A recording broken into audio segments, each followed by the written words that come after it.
Welcome to another episode of Beyond the Podcast, which is a podcast where global leaders from the Harvard Business School and its OPM community join in a personal capacity and share the real decisions, failures, and mental models behind building enduring companies. And before we start, I want to take a quick moment and share something from behind the scenes. Yesterday, Matthew, who is our guest today, and I recorded an incredible conversation, and then I had a technical glitch which wiped out the entire file.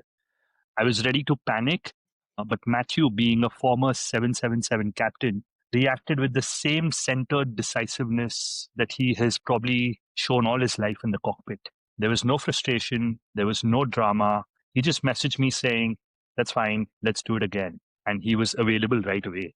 So that moment alone taught me more about leadership under uncertainty than any other framework could. So, Matthew, I thank you for that. Welcome to the show. And for our listeners, will you please introduce yourself and share with us who you are and what you do? Thank you very much, Sohin, for having me.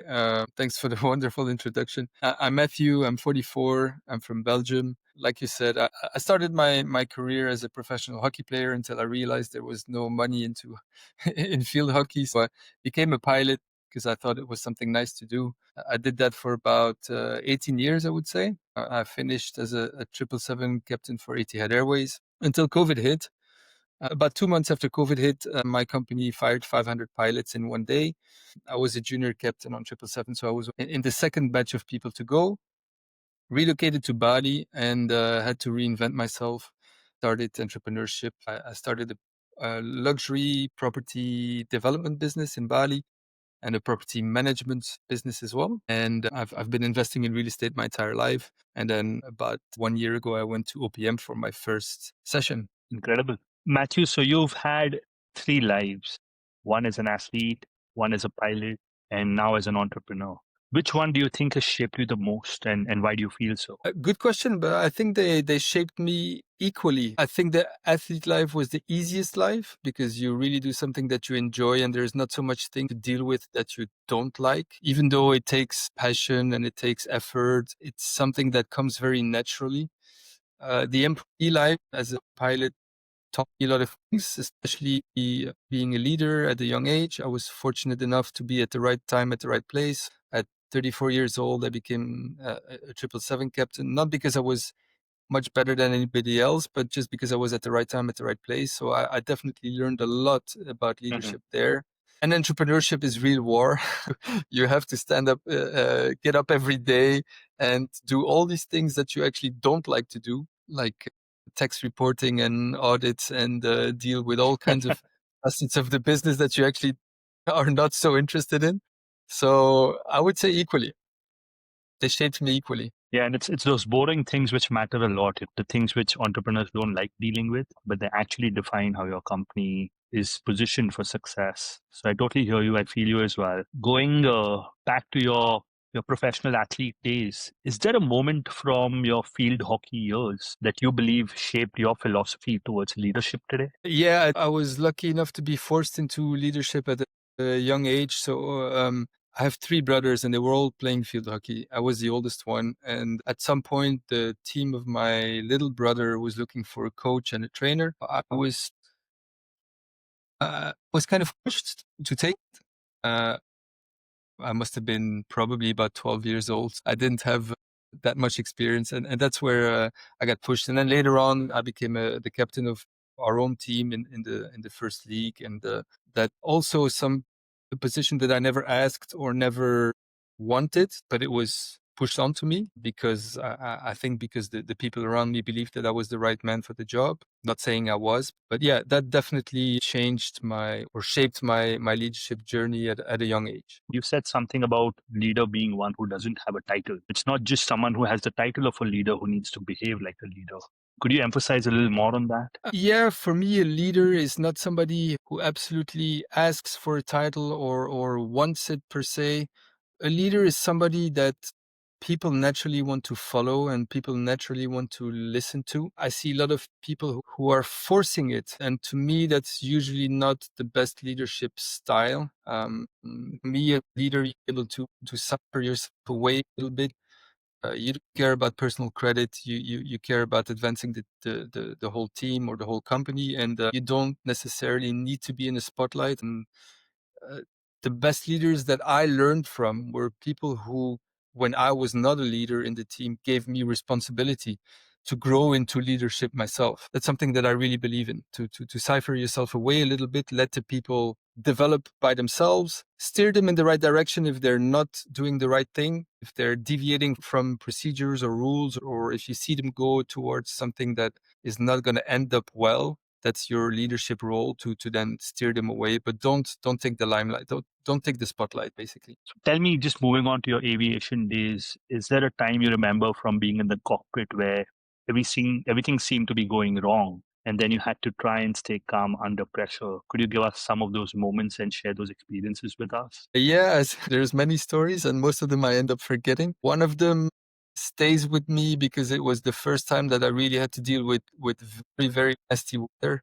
I was doing a local flight in Italy, and on my left side I had the Alps, and on my right side I had the biggest thunderstorm I've seen in my life. So I really didn't have anywhere to go. The left were mountains, the right was even worse. And I was a young first officer. I was flying for DHL. I was flying 757s. And I had a very experienced captain with me. He was probably about close to 60 years old, a lot of flying hours. And the weather became too much and he completely lost it, completely shut down. And I was alone in the cockpit.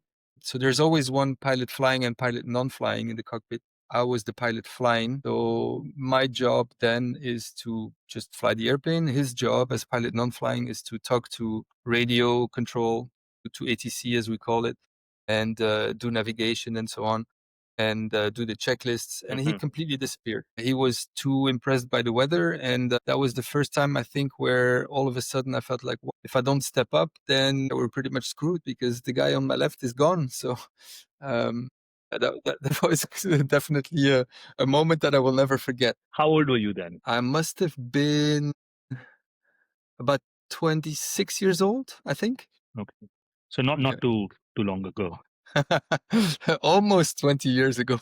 right? And so when you think back to that moment and your ability to step up and tune in to the moment, take control, what do you think happened there? Do you credit that to training, years and years of training, or do you think there was something beyond that which made you recognize the gravity of the situation and then take control and see everyone through to safety?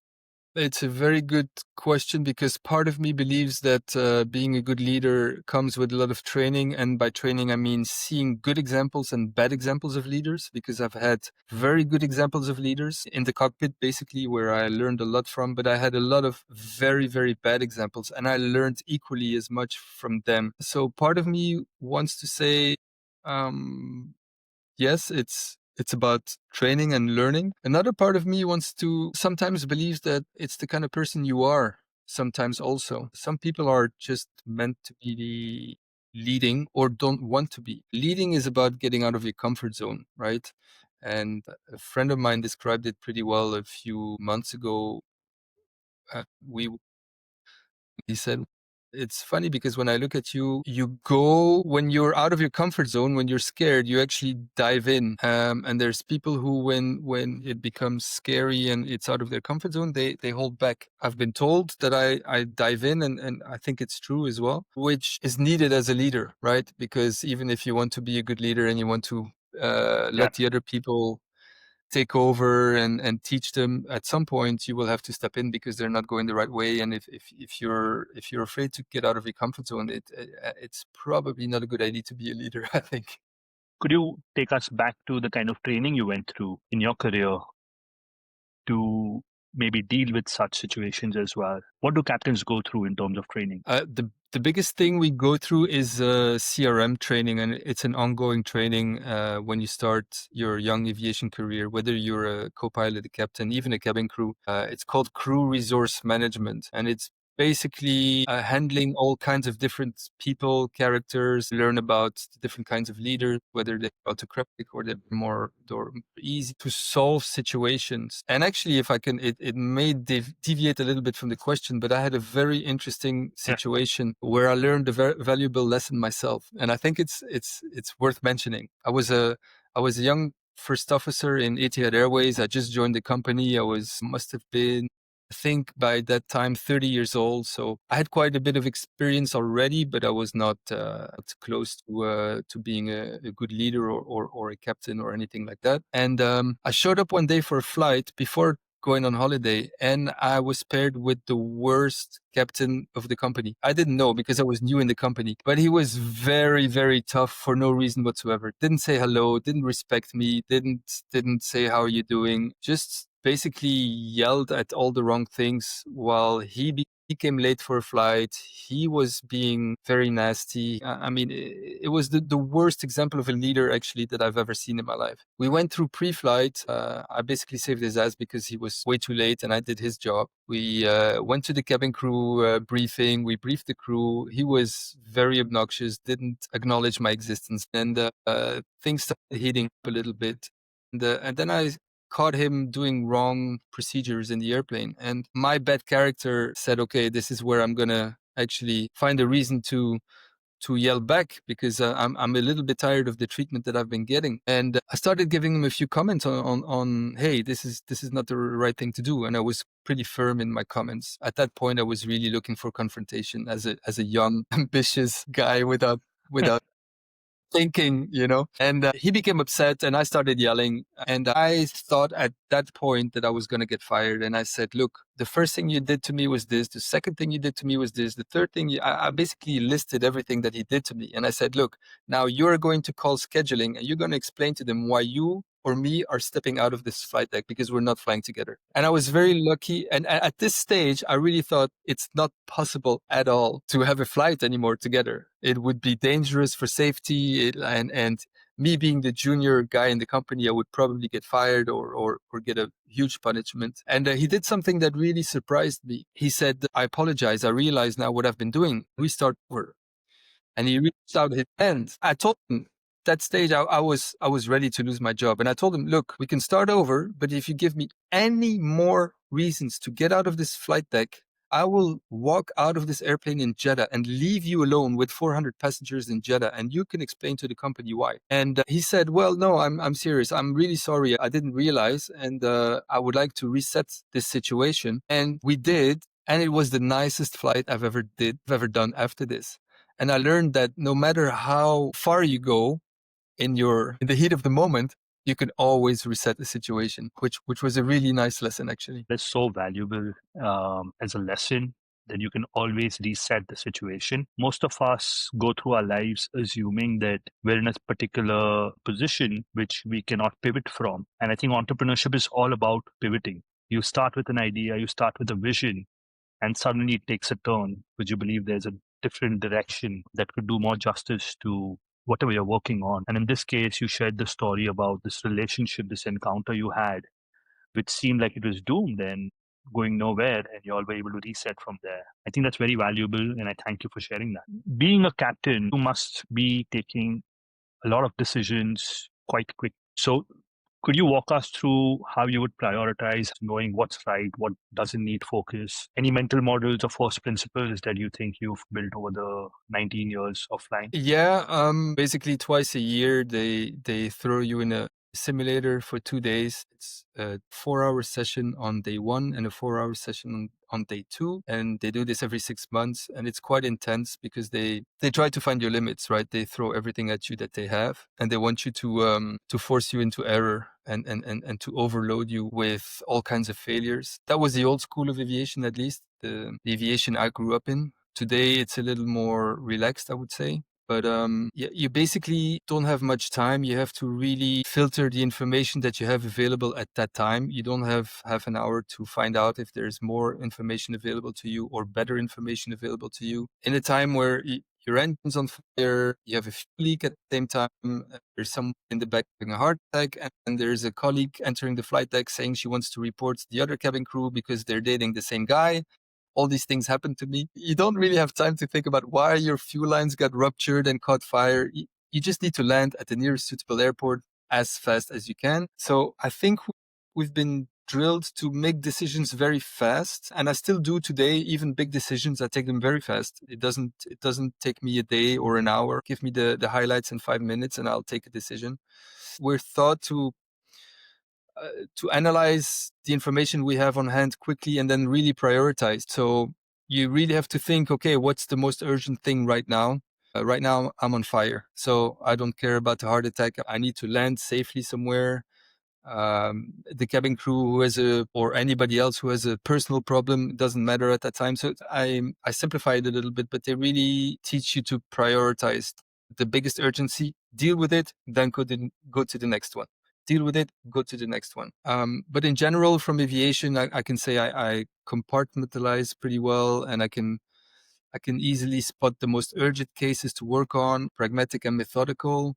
But yeah, however, I'm a guy of big lines, so sometimes I'm not detailed enough. It's hard to be detailed when you're going through so much data and you have such little time to act on it. So you mentioned early on that you lost your job during COVID. And I believe losing your job during such a sensitive time could have broken many people. What was going through your mind that week when you lost your job? I have to say it wasn't that bad for me. One, because I was planning to quit aviation about 1 year later. That was my plan. I had bought a bit of real estate and I wanted to do something else. And I was very lucky to have a short career, but I did pretty much everything in that short period of time. I was a very young captain on 777, maybe a bit too young. I was only 34. I did delivery flights for Boeing. So I kind of felt like I had done Mhm. everything there, and I didn't want to do this for another 30 years. And on top of that, I was always very frugal with my life. I didn't buy brand new Ferraris when I couldn't afford it. So I didn't really have any debt except for mortgages that were being paid by tenants. I had quite a bit of cash aside. I had Yeah. time to reorient myself. It was a smooth transition, and my entire family are entrepreneurs. I was one of the only employees, so I always kind of missed that entrepreneurial. I had that drive, but I really wanted to be an entrepreneur. And COVID forced me into it. I really didn't have much choice because nobody was hiring pilots in the first year after COVID. So yeah, I got pushed into it, but it was an easy enough transition, I have to say. When you think about your transition from aviation to real estate, what do you think you got right in that transition? And what do you think you could have done better? What I got right was the partnership, partnering up with people who knew more about real estate than I did back in the day. I couldn't have done it by myself. And by the way, I don't like to do anything by myself. I always like to have partners in all my businesses. What could I have done better? I had a really nice balance actually, because my partner is my original partner from the first company is a little bit older than me, and he was the brake and I was the gas pedal. I was young and ambitious and he was the brake pedal. So it was a nice balance actually. Patience is difficult for me. I always want to go big and go fast. And I need somebody next to me, I think, who is able to say, hey, hold on, take your time, relax, think about things a little bit more. So it's important for me to have somebody like this next to me. Most people struggle to reinvent themselves even at a younger age, but you made this transition when you were probably around 40 years old. Talk to us about what that felt like. Was it easy? Did you have to dig deep to find the strength to go through recreating yourself again?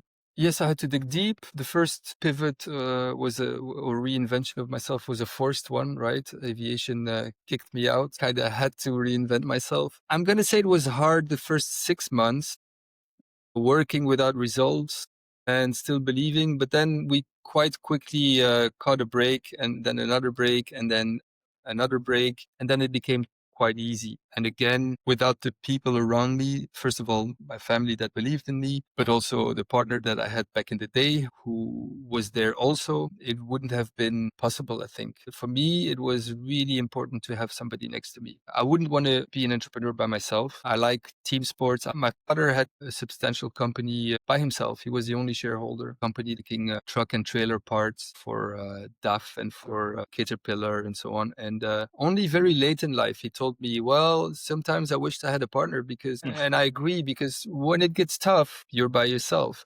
But also when you win, you don't want to celebrate by yourself. You really want to have somebody to share it with. And so, at what point did Harvard Business School come on your radar, and why OPM at Harvard? So I had no clue about OPM. I didn't know what it was, but somebody here in Bali on the island, very good friend of mine, she went to OPM the year before me, and she came back and could only talk about OPM and how amazing it was and how life-changing. And she said to me, look, this is something for you. And for a long time, I said, why would I go to Harvard? First of all, why would they accept me? Second of all, why would I, at 44 years old, go to this program? And she insisted and continued to talk about it. And then I met a few other people who went to OPM with her. But then I decided, okay, well, then I have to go. And it goes back to getting out of your comfort zone.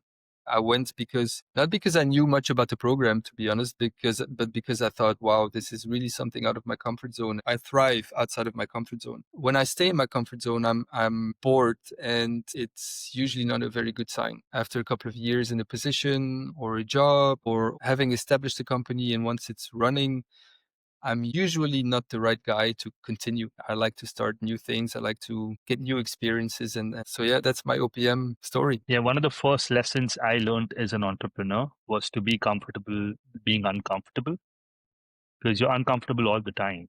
And suddenly I started realizing that my biggest growth was happening when I was uncomfortable, because that meant I was putting myself in a situation where I had to learn and adapt. And the growth curve from that situation is so much more than trying to be comfortable and then chasing growth. I completely understand what you mean there. Is there any idea from Harvard Business School that you took away, or any professor who shifted your thinking the most? Yeah, there were quite a few. I mean, I got a lot of takeaways from fellow students also, because the quality of people you meet in this particular program is absolutely stunning. But yeah, I think many people will recognize the classes of Professor Daz, especially I think it was the first class where he spoke about businesses to exit and businesses to last. I always at least wanted to build businesses to last. And it's a very different way of doing business. And when in the first hour of the first class of marketing at Harvard, the professor tells you, well, most opportunities in today's world are on the businesses to exit side, and this is how you grow a business to exit, or lead a business to exit. It woke me up a little bit, because I don't think about exits enough. I always think about businesses to last, but I agree, it's sometimes very nice to get paid and move to something else. Any business which is bootstrapped, in my opinion, the founders are typically thinking about a build to last model, because you're using your retained earnings to grow the business. You don't have outside shareholders, and so you can take a much longer view on the positioning and the growth of the business. But I do see how some of those classes at Harvard, especially from Professor Das, helped us recognize the value of build to sell as well. You've reinvented yourself about 2 times now, once from the athlete to the captain, and now from the captain to a real estate entrepreneur. Any advice you have for someone who may be stuck in version 1 of their life or their career, on how they can move past that phase of being stuck? I would say find something you're passionate about, learn as much as possible about it. In my last pivot, in my last business, I started reading a lot of books about what I wanted to do, watch a lot of YouTube videos, and then surround yourself with people who are smarter than you and who have more experience than you to help you. It's important, I think, to have a mentor or a guru that you can refer to, somebody you're inspired by, and then take the leap, jump, really get out of your comfort zone, go for it. You just have to take the chance when you see it. And thinking about your own growth in career, is there anything you would do different as a 20-year-old today if you could go back to being 20-year-old? Yeah, probably take more risks. I was way too conservative when I didn't have any responsibilities. That's the days where you want to experiment and try things. When you're older and you have maybe you have kids, or maybe there's other responsibilities. You have real estate with mortgages that need to pay it and so on. It's a little more. You should be a little more risk averse. You should take calculated risks. But when you're young, I mean, sky is not the limit. You should really go for it. Be fearless when you're young. When I was young, I was too busy with my core occupation, which was being a pilot. I really thought I wanted to stay in that industry and grow up in that industry. And I probably didn't take enough time to open up my eyes to other things, read more books about things that have nothing to do with aviation, explore other ventures. That's also a big one. And Matthew, is there um, any belief you've held all your life which you might have changed your stance on after you turn 40, maybe? Any such thing come to mind? I change my mind all the time. The world evolves, situations evolve, you evolve. You don't have the same mindset when you're 30 than when you're 40 or when you're 20. And sticking with one belief your entire life is not a very healthy principle, I think. Lastly, any books that you've read which influenced you a lot? Think and Grow Rich is one that was the lasting impression on me. A very simple and not very complicated book, but I read it when I was younger. Was the Robert Kiyosaki books of Retire Young, Retire Rich, which was a bit of a eye opener. The E Myth from I think his name is Michael Gerber, if I remember correctly, is a very good one for smaller and medium businesses. Those are a few that I can think of right now. Great. Matthew, thank you so much for your time. I'm pretty sure there's a lot of valuable insights from this conversation that the listeners can take away, especially the younger entrepreneurs. And I believe this is going to help everyone a lot. So I appreciate your time. With pleasure. Anytime. Really nice thing you're doing, because I think there's so many really interesting people in the OPM program, and it's really nice. I'm looking forward to listening to all of the other people as well. Thank you, Matthew.